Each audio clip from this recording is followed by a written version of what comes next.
Well, hello. I just wanted to do a simple recipe today. It's in the Instapot. It's wild rice casserole, hot dish if you're from Minnesota. My husband says I'm supposed to call it a hot dish.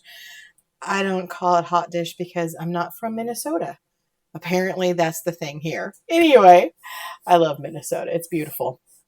I wanted to do a wild rice dish because, again, it's one of those that you can batch cook it. You can do a large batch of it. And then, I'm going to straighten my camera out here.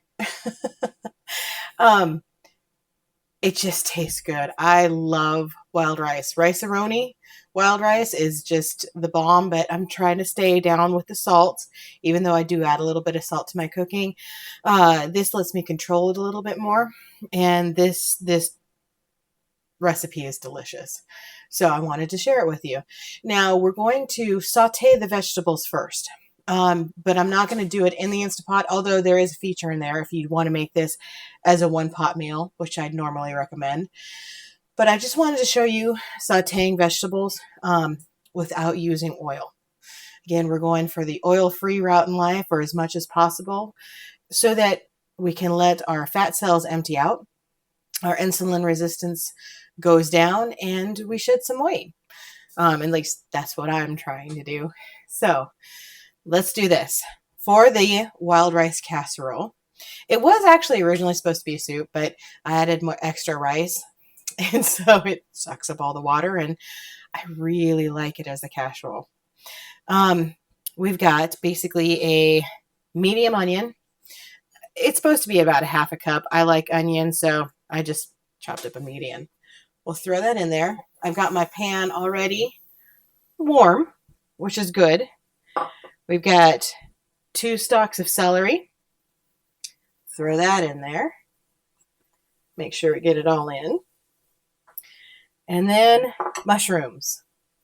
It's about an 8-ounce pack of mushrooms. Throw that guy in there. We'll go ahead, break it up a little bit for the mushrooms. Hopefully you can see what I'm doing there. I'm going to mix this in a little bit just to get as much contact with the bottom of the pan as possible. And you might be able to hear that everything's sizzling a little bit.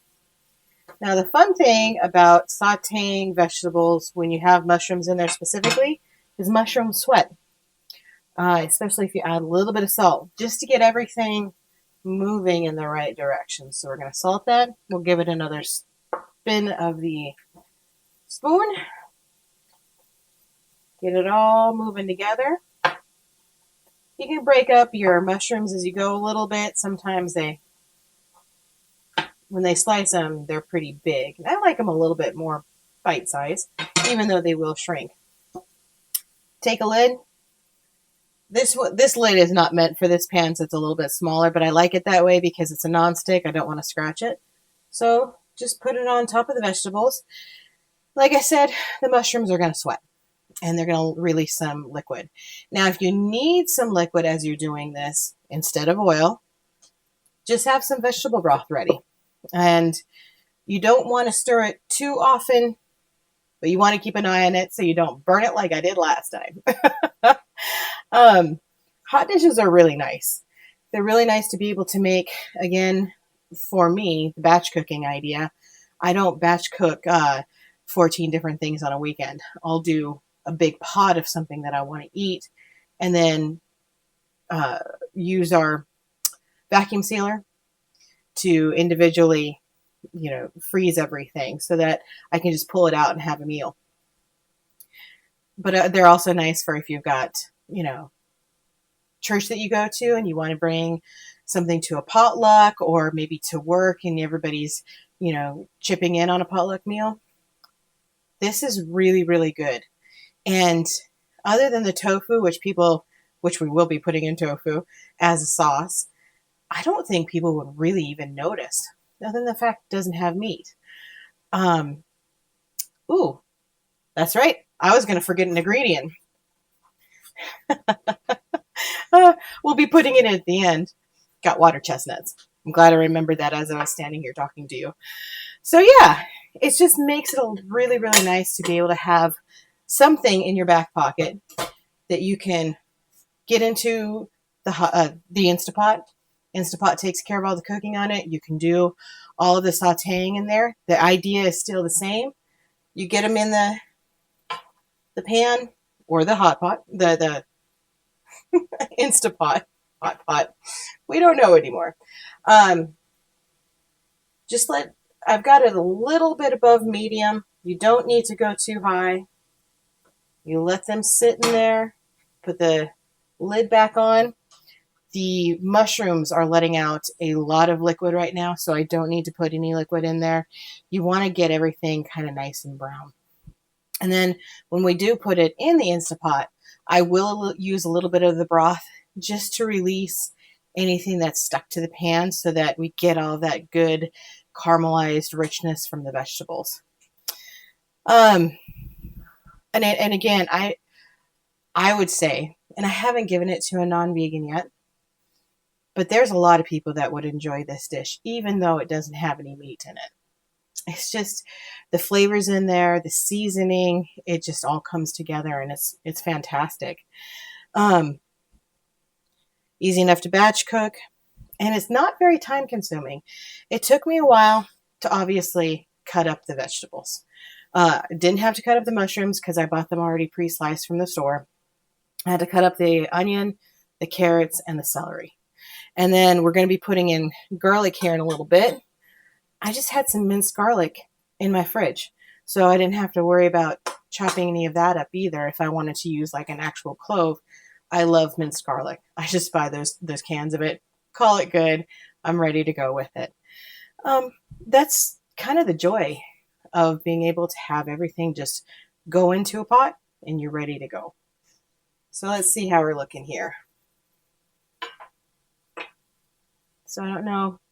Hope you can see it a little bit. If you turn it down, tip it up, you can see like some of the water is coming out.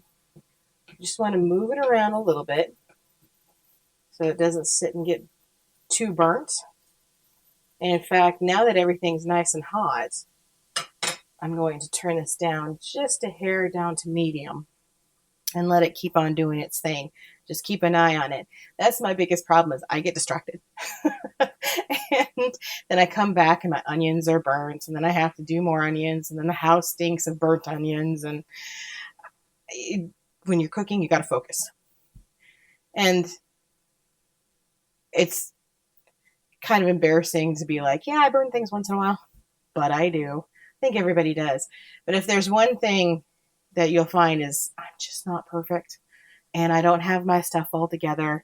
I try to, for the videos for you guys, I do try to get everything together as much as possible so that you don't have to put up with all of my tomfoolery.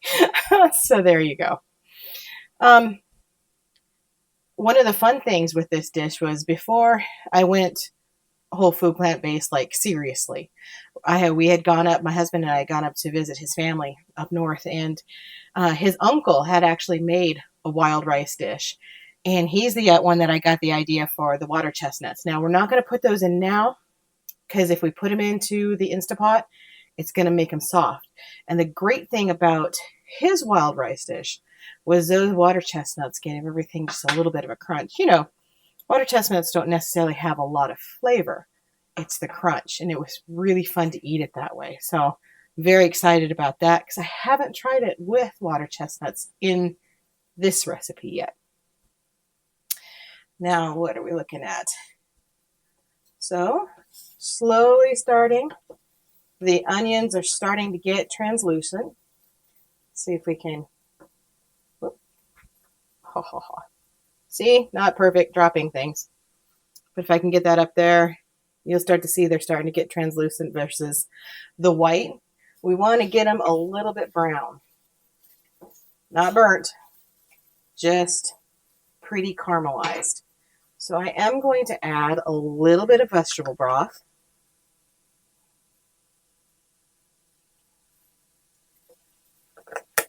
Just a couple of tablespoons. Mix it all up in here. And see, that just gets the heat up and around the vegetables. We'll throw the lid back on for a second. All right, I'm going to get out the liner for the Instapot so that we can just work over there, and we're here and you guys can see what I'm doing with that. Let's take a look at our vegetables again. It has been a couple of minutes. I had to restart the video. Not that you need to know that, but you get to. Oh, all right. Yeah, I'm going to add a little bit of broth. This is just to get everything to release off the bottom of the pan. We'll give it a little bit of a scrape. Turn off the stove. I'm going to move you guys back here. Okay. All right. So we've got our liner out. We have the vegetables that we just got done sauteing. So I'm just scraping the bottom a little bit. The liquid in there has let all the nice caramelized pieces come off the bottom. And that's what's nice about actually sauteing in the Instapot. You just keep all that in there. You don't have to worry about it.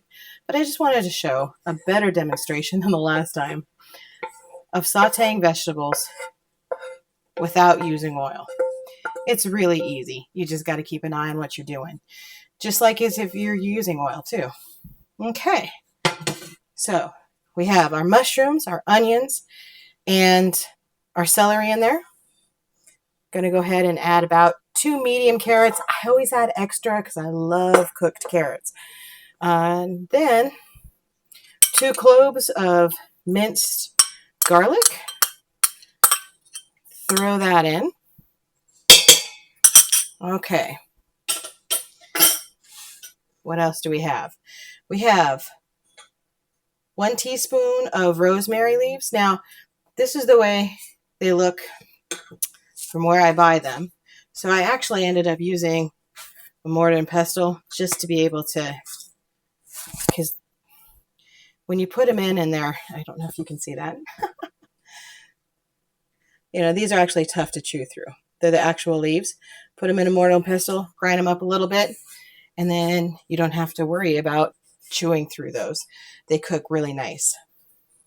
A teaspoon of thyme, a teaspoon of paprika. Okay. Scrape out the bottom of that a little bit. Got to get all the goodness in there. Okay. And then a teaspoon of marjoram. We're also going to be doing a little bit of pepper. Now, that's probably, I don't know, I don't want to do half a teaspoon, but I do want to do some. Maybe a quarter of a teaspoon of pepper. I grind it. This is a really, really nice grinder. I'm not affiliated with anything yet. Maybe one day. And then probably going to do about a quarter teaspoon or half teaspoon of salt. All right, so we have the wild rice next. It is 1.5 cups of wild rice. And like I said, if you want to make this into a soup, just add less rice. It won't soak up all the liquid then. All right. Get that puppy in there. And I always have to go back through my recipe to make sure I got everything, because I am that person that will forget something later on and be like, oops. And I did. We got, oh, I just didn't put in the rosemary after I talked about it. I talked about it and I forgot about it. See? That's how I operate. So we've got the wild rice, diced onion, garlic, carrots, celery. We got the mushrooms, 4 cups vegetable broth. Keep my hand on it right here. 1 cup water. Get that baby in. All right. And the whole teaspoon thyme, teaspoon rosemary, teaspoon paprika, teaspoon marjoram, and then salt and black pepper. So this is 32 ounces, which is 4 cups of vegetable broth. Get that open. And we're just going to pour it on in.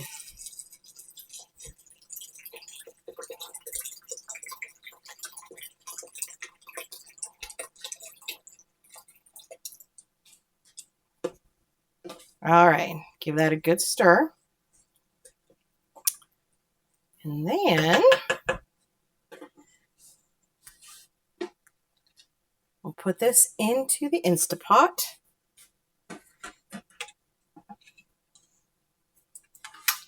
Put the lid on. Now they want this to be on high. So pressure cook. It's already on high here, so we don't have to change it. And we want it to be cooking for 30 minutes. Don't need the keep warm option. And we press start. She's going to take care of all the rest for me. I don't got to cook it. Okay. The last thing that we're going to do is put a sauce together. So the sauce is going to go in afterwards. And I'm losing my mind. There we go. Water chestnuts. Let's clean off the workspace a little bit. Okay. So with my immersion blender, I got some silken tofu and I already blended it up because I knew that was going to be coming next. Then we've got 3 to 4 tablespoons of nutritional yeast. Give a little bit of a cheesy flavor. And about 1.5 tablespoons of lemon juice. And then I need 1 cup of milk. Not cow milk. We've got some soy. Unsweetened soy milk.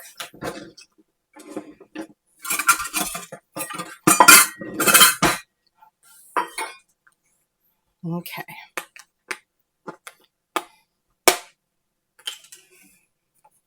There we go. Put that in. Then we're just going to stir this up. And after we get it stirred up, I'm going to put it in the refrigerator to sit while we wait for the rice to cook. And then, after the rice is done, we'll put the sauce in, stir it all up real good, and eat. It's always my favorite part. It's what got me to where I am today. And I still wish I remember who said it, but they basically said, I ate my way into this mess and I get to now eat my way out of it. And honestly, I mean, I've never felt like I was seriously overweight. I just don't see myself the way I look in a camera. I don't feel that way. I've never felt that way. I've always known that I was. I've always known that to be healthier and to be able to live the vibrant lifestyle that I want to, I need to take care of my health. So, on that note, we're going to let this guy cook, and I will see you in a little bit. All right, so the Instapot is done, the wild rice is cooked, and the heat, the pressure has released. So let's get this out, see what it looks like. All right. Oh, it smells so good. This is like the perfect fall dish. Get that slid in there a little bit. Move my pen, which I don't need over here. Got the water chestnuts. Go ahead and put those in. Like I said, they'll add a little bit of crunch. It's just nice to have. And then, got our sauce. Our tofu, cheesy, nutritional yeast sauce. Like I said, if you want to make this into a soup, which it would be a really good soup, instead of putting in 1.5 cups of wild rice, just put in 1 cup. Maybe get yourself some croutons. Make sure if you're trying to go low fat that you look for croutons that are low in oil. Sometimes they cook them in oil, like we do with everything else these days. Okay. Hot pot. Now you should probably let this rest for 5 minutes. The rice will soak up a little bit more of the liquid. And right now, as I'm stirring it around, it is loose. It's not, you know, a solid chunky thing. But my experience with rice is that when you put liquid in, it does soak up some of the extra liquid that's sitting in there. So if we let this sit around for another 5 minutes, it might thicken up a little bit. It probably will. That's what it did to me last time. Okay.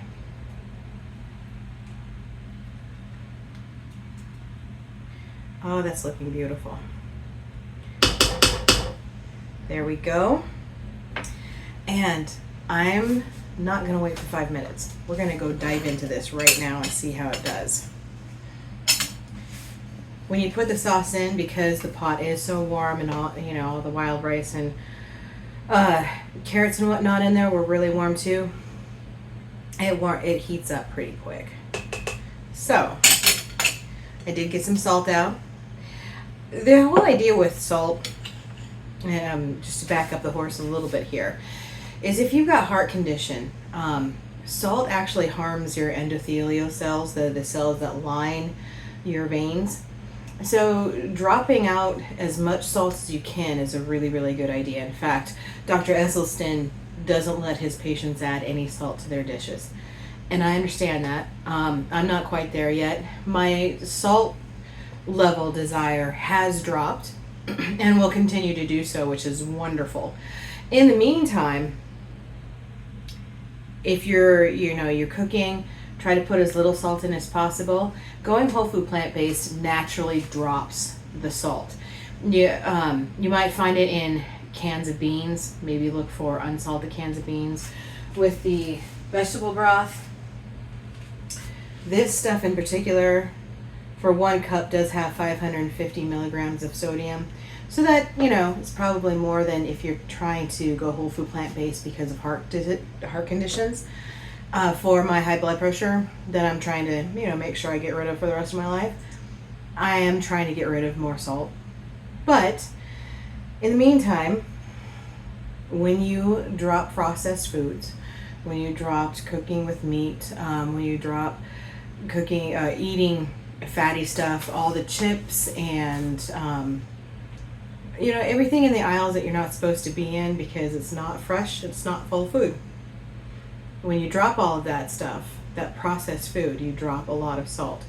And I'm working on getting down more of my salt as the days go by. But we're going to taste this first. Always taste it first and see if we need to add a little bit of salt. But with the way that it smells, oof, it smells good. A little carrot, a little water chestnut.